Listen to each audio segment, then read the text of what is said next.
ദൈവസഭയോട് നമ്മൾ കാണിക്കുന്ന സ്നേഹവും പ്രാർത്ഥനയും യേശുവിനോട് കാണിക്കുന്ന സ്നേഹമാണ്. കാരണം സഭ യേശുവിൻ്റെ ശരീരമാണ്. ഞാനൊരു കാര്യം നിങ്ങളോട് ചോദിക്കും. നിങ്ങളൊരു കമ്പനി നടത്തുകയാണ്. നിങ്ങൾക്ക് അതിനകത്ത് 4 സ്റ്റാഫുണ്ട്.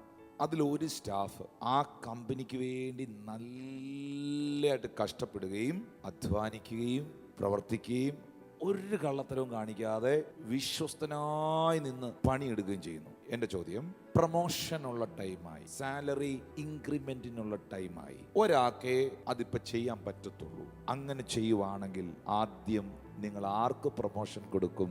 വിശ്വസ്തമായി ആ കമ്പനിക്ക് വേണ്ടി, ആ പ്രസ്ഥാനത്തിന് വേണ്ടി പണിയെടുക്കുന്ന ആൾക്ക്, അല്ലേ? സഭ എന്ന് പറയുന്നത് യേശു കർത്താവിൻ്റെയാണ്.